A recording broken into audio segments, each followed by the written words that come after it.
Hello બધા, કેમ છો?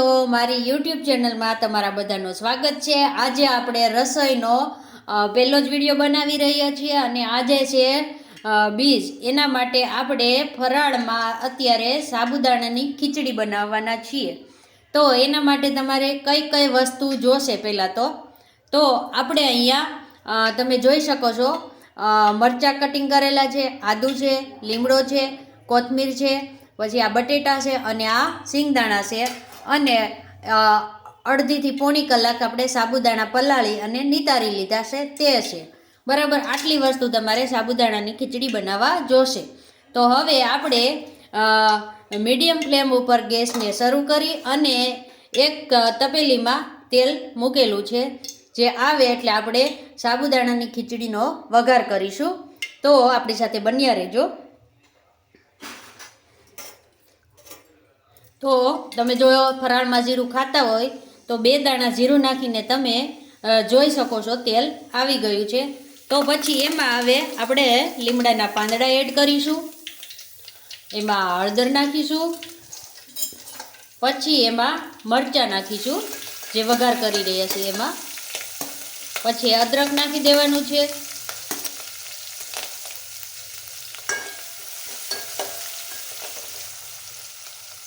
પછી એમાં આપણે જે બટેટા ઝીણા સમારેલા છે તે એડ કરી દઈશું અને પછી એને મિક્સ કરી દઈશું અને મિક્સ થઈ જાય એટલે થોડું આપણે એમાં મીઠું એડ કરી દઈશું।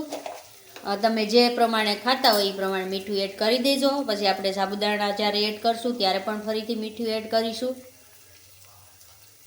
અને જો તમારે તીખું ખાવું હોય તો તમે આમાં 1 થી 2 મરચી પણ એડ કરી શકો છો। અમે મોળું ખાઈએ છીએ એટલા માટે અમે મોળી મરચાં લીધા છે બરાબર। હવે આપણે આને 5 થી 7 મિનિટ સુધી આને કૂક થવા દઈશું, એટલે કે જ્યાં સુધી બટેટું બફાઈ જાય ત્યાં સુધી આપણે આને મીડિયમ ફ્લેમ ઉપર રાખી દઈશું। તો મિત્રો હવે આપણા બટેટા છે એ સડી ગયેલા છે, એટલે કે સતળાઈ ગયેલા છે, આપણે ખાલી તેલમાં કરેલા છે। તો હવે આપણે એની અંદર સાબુદાણા એડ કરી દઈશું આ રીતના।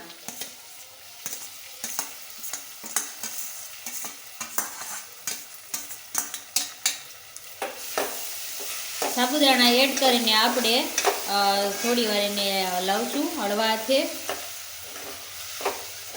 અને મિત્રો હલાવવામાં ધ્યાન રાખજો, નીચે બેસી ન જાય, સાબુદાણા છે એટલા માટે।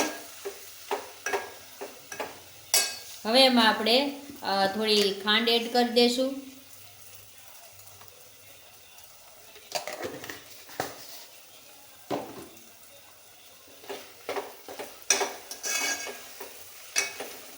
તમે જોઈ શકો છો કે જરાક નીચે છે તપેલીમાં આપણે બેસી ગયા છે સાબુદાણા।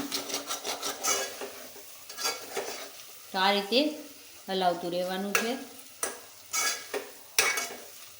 આપણે મરચું નાખ્યું છે એટલા માટે આપણે આમાં ચટણી બહુ એડ નથી કરતા, બાકી તમે આમાં ચટણી પણ તીખાશ માટે એડ કરી શકો છો જો બહુ તીખું ખાતા હોય તો।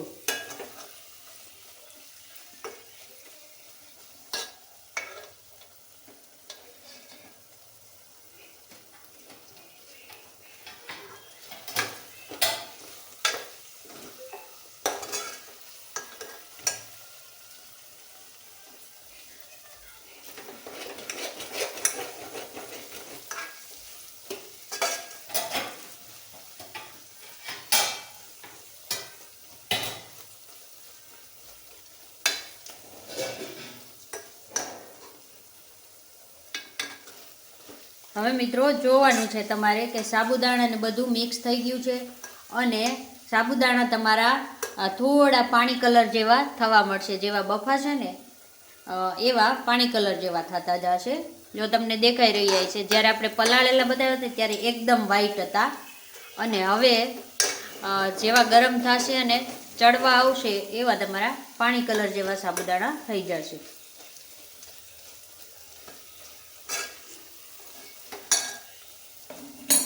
હવે આપણે સાબુદાણા છે એ થઈ ગયા છે, તો એમાં આપણે હવે છે સિંગનો ભૂકો છે એ આપણે એડ કરી દઈશું।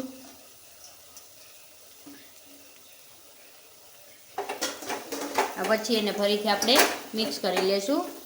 અને ગેસ તમારે સાવ ધીમો રાખવાનો છે, નકર નીચે બેસી જશે.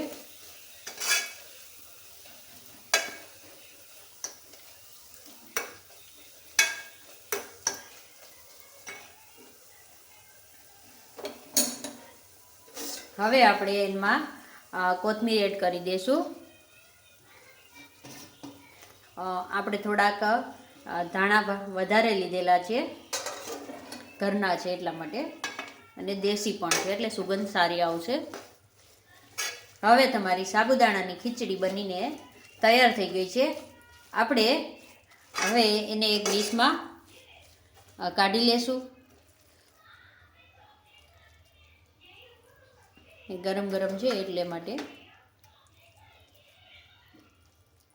તમે જોઈ શકો છો. આ છે આપણી સાબુદાણાની ખીચડી, ફરાળી ખીચડી છે. દેખાય છે ને મસ્ત, એકદમ ગ્રીન ગ્રીન. જેટલી આપણે ધાણાભાજી વધારે નાખશું એટલા સ્વાદ પણ સારો આવશે, અને ધાણાભાજી આપણી આંખો માટે ને એના માટે સારી હોય છે. તો જો તમને આ મારો વિડીયો સાબુદાણાની ખીચડીનો સારો લાગ્યો હોય તો કમેન્ટ કરજો, અમારી ચેનલને સબસ્ક્રાઈબ કરી દેજો. અને આ અમારો પહેલો વિડીયો છે એટલા માટે કંઈ ખામી રહી ગઈ હોય તો સજેસ્ટ કરજો. વિડીયોને પૂર્ણ કરીએ છીએ. રાધે રાધે.